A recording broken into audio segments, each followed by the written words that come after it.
Совсем недавно посольство США и правительство Кыргызской республики озвучили замечательную весть о том, что с 28 апреля 2015 года у граждан нашей республики появится возможность получать многократные визы сроком до 5 лет. Итак, 29 апреля впервые в посольстве США в Бишкеке гражданке Кыргызстана вручили паспорт с визой сроком на 5 лет. Счастливой обладательницей ее стала студентка УСА Сейнеп Дейканбаева, которая посвятила свою жизнь помощи людям с ограниченными возможностями.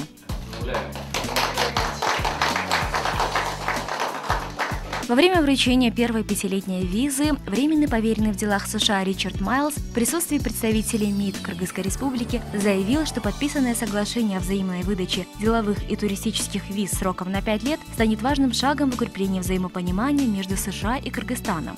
По его словам, частые поездки кыргызстанцев в Америку и американцев в Кыргызстан будут способствовать улучшению отношений между двумя странами. Сейнеп Дейканбаева не раз выезжала в США по одноразовой визе на различные конференции, а в этот раз ей предстоит участвовать в глобальном форуме, где будут обсуждаться проблемы людей с ограниченными возможностями. Я уже 5-й раз еду в Америку.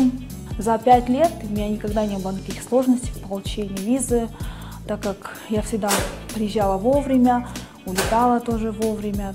И в связи с этим я никогда не испытывала никаких трудностей ни в сборе документов, ни в получении визы. И в связи с этим я очень рада, что я одна из первых людей, которая получает визу на 5 лет, потому что я получила на год в прошлом году и очень рада, что теперь я смогу принимать участие в различного рода мероприятиях, посещать Соединенные Штаты 5 лет подряд.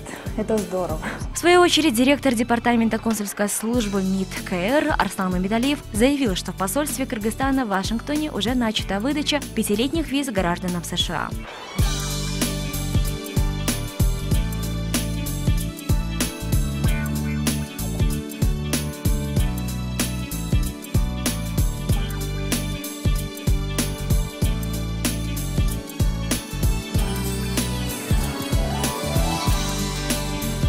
Также продлены сроки действия визы для краткосрочных туристических и деловых поездок с 12 до 60 месяцев. Преимущество долгосрочной визы в том, что она более удобна и менее затратна для людей, которым по работе, делам или бизнесу необходимо совершать поездки. О том, насколько плодотворным окажется данное соглашение, покажет время. Мы же хотим пожелать удачи каждому из вас, кто грезит американской мечтой.